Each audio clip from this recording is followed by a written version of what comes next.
Good morning from Chicago, everyone. It's 8:02 a.m. Chicago time on the 12th of January 2021. It is Tuesday. This is episode number 1915. Derivatives trading is not suitable for all investors. This morning, looking at the overview of the market, it says risk on here, mild risk on, but it's really neutral to mild risk on. The market has sold off just a bit since this summary sheet has been built. You can see there's a slight allocation to risk in the indices, money moving into the indices. Not so for Europe. The Euro Stoxx 50 and the DAX are still down. The S&P and so on have pulled off a little bit. And so it's really kind of moved from a slight risk on to neutral. Crude oil continues to push higher. Crude oil trending up, keeps rejecting the prior balance prices and steamrolling its way into $53. It's at $52.88 currently. So that's how things are set up. The overnight session has had 159,000 contracts in it. This is a little bit light. The overnight inventory is 89% long, or was. It is balancing out just a tad. It's quite interesting what has happened over the last 15 minutes. It's really this last bar moved things a little bit. 19 points of range, which has expanded a little bit. The range for the S&P is 3806.75 to 3786, so about 20.75 points. The market condition is really balanced. We're still trading inside of the prior day's range, which is inside of the day before that's range. So I have some things to say about that. That's how things are set up this morning. Look out for Fed's Bostic's speech at 9:30. That's right when the market opens. Brainerd at 9:35. Jolt's job openings at 10. IBD tip also at 10. Bostic again. Kaplan at 11 and Mester at 12. We get API crude oil stock change at 4:30 Eastern. Remember, this kicks off this week. Later in the week kicks off the big earnings numbers, and that starts to come into play as well. So make sure you have a decent earnings calendar and are tracking how the majors are performing. The financials are expected to show about a 40% drop in their net profit year on year for the same period. The top news. This is right out of. This is not my opinion, by the way. This is right out of Thomson Reuters. Republicans face growing corporate backlash after Capitol assault. Republicans in Congress, U.S. Congress, face growing blowback on Monday from businesses that said they would cut off campaign contributions to those who voted last week to challenge President-elect Joe Biden's victory. The second is AstraZeneca. There's a lot going on there also with Moderna. Pay attention there. The Swiss just approved Moderna, I believe, for their population. Also, U.S. tariffs kick in for French and German aircraft parts and wines. This is the result of a failed negotiation, and so the tariffs kick on. This is a 16-year dispute between the U.S. and the European Union to do with aircraft subsidies. And so that's the big piece. U.S. stock index futures edged higher as investors looked forward to earnings season beginning this week. European stocks were mixed. Nikkei inched up to close at fresh 3-decade highs. Gold prices gained and the dollar was slightly lower as focus returned to prospects of inflation. So let's switch gears here and take a look at what was expected yesterday versus what we got. So the primary scenario yesterday was a kind of an open auction and then a push towards 91.92. Remember this area right here, 91.92. You can see a stock zone there. You can see some structure from the overnight. Look for a short back to the lows, looking for the overnight low to be taken out, and then that's expected, the low of the prior day is expected to provide some resistance and for it to fall. That's the main expectation.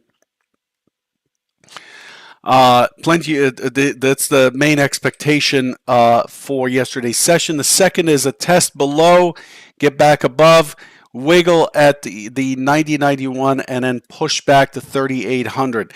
Neither of these played out very well yesterday. Here's what we've got. The range is pretty compressed. Here it is over the last few days using a 4-tick Renko. This is RTH only. And you can see that yesterday pretty much played inside of the prior day. Yesterday held the prior day's point of control, tested it by a couple ticks, and then held and came back.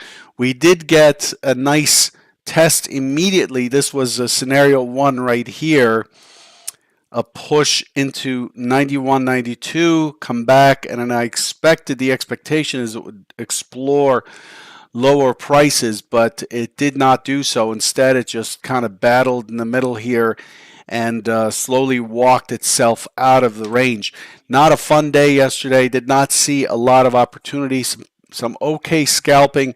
Overall, the delta stayed positive throughout the session, but what we have here is an inside day to the prior session. The market is coiling. Not much more to glean out of it, so I'm not going to talk much more about it. Here it is on the daily composite chart.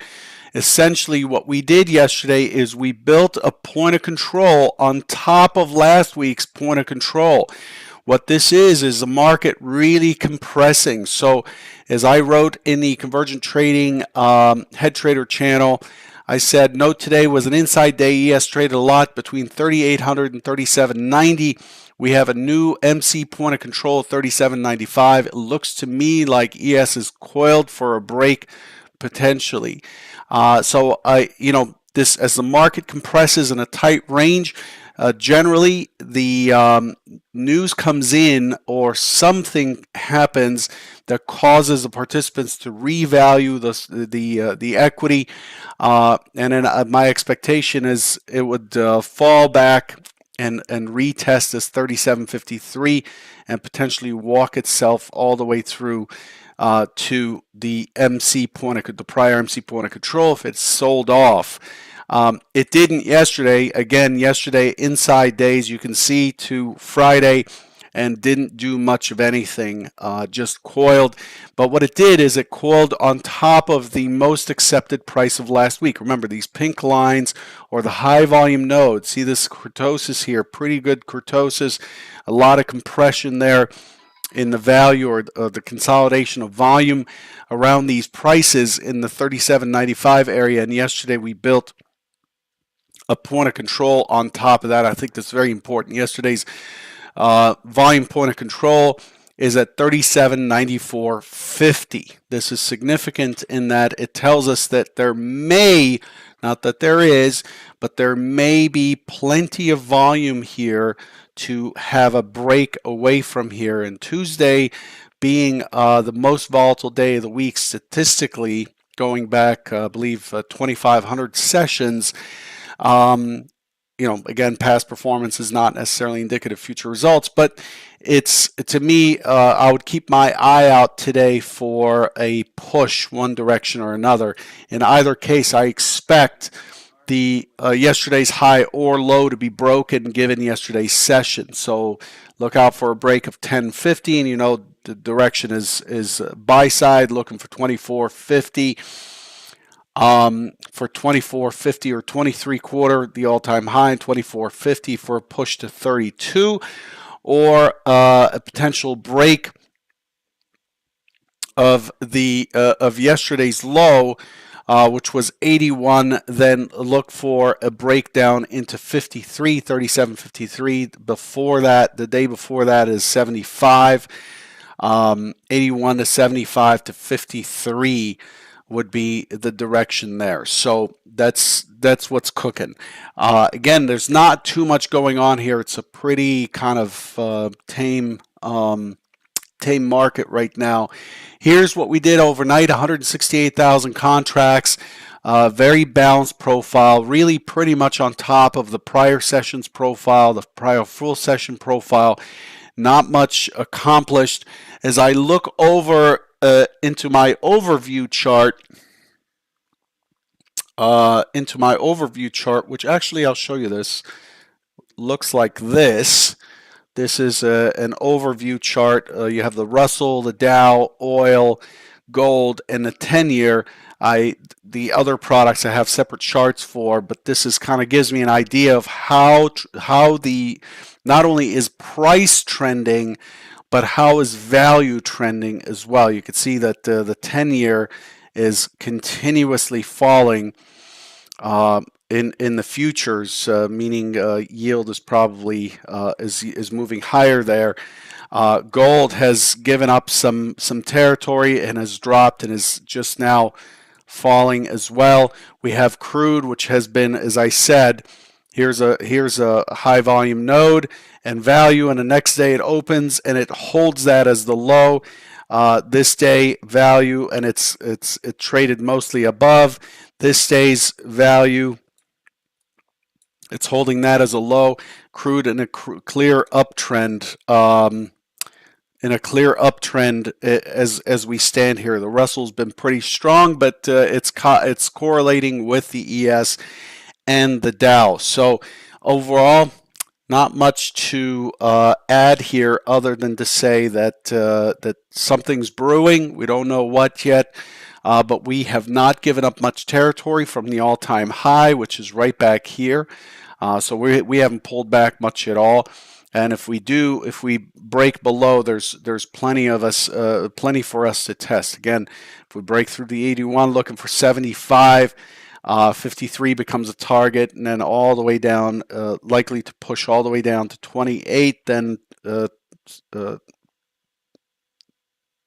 that, 37.20, and so on and so forth. Okay. Before I get into tomorrow's plans, I've got an announcement. On Wednesday, there's a public webinar that I'll be a part of. That'll be January 14th at 1 p.m. It'll be during the session. These are normally reserved for Convergent members, but I'll be on to talk about what does it take to trade right. So overall, we're going to be talking about all the pieces that folks need to kind of put together in 2021 to hopefully help you have a banner year. So this is what we'll talk about. To participate in this, if you want to attend, you want to go to the number 2ct.pro/trade right, one word. Go to ctpro/trade right. It is also shown in the description of the YouTube video. I invite you to join. This is on Thursday, January 14th. Thursday, January 14th at 1 p.m. Eastern, 12 p.m. Central. Okay, 6 p.m. London time. So please join. While you're looking at that, let me prep the chart for this. Here we go. So what are we expecting for today? For today, we are having the same kind of thing as yesterday. See this? Same kind of thing as yesterday. The market balanced out throughout the night and it's pushing lower. So this is kind of a situation where we're pushing lows close to the open. The expectation here again is we traded quite a bit in the 37.91 area, and yesterday we formed a point of control at 95 with 3,800 above. I'm expecting more response. I'm expecting more chop back to 3,800 consolidation here. and then I'm looking for it to kind of give that up and then start moving lower.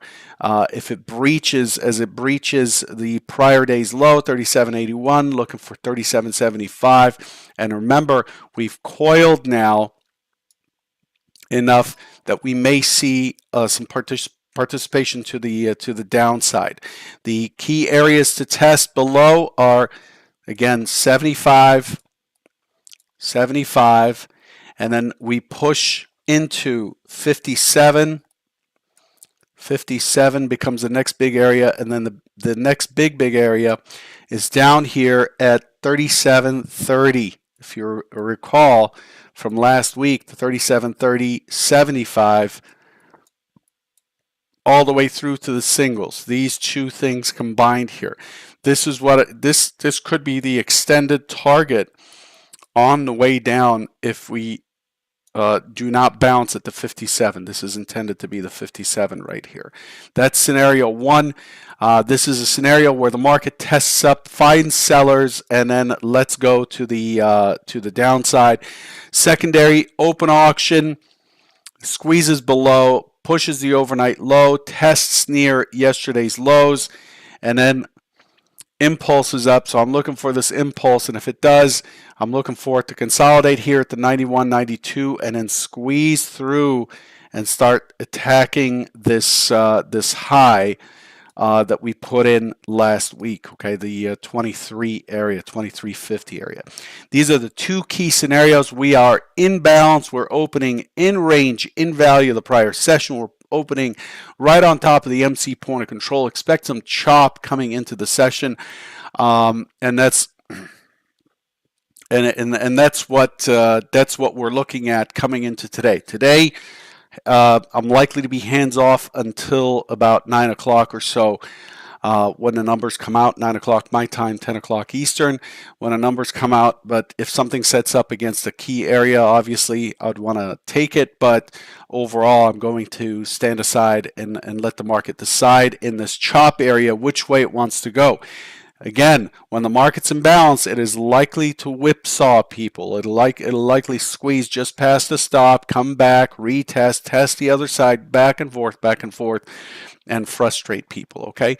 Good luck today. Don't forget to register for Thursday's open webinar. Go to ct.pro/trade right, one word, lowercase, and join us, okay?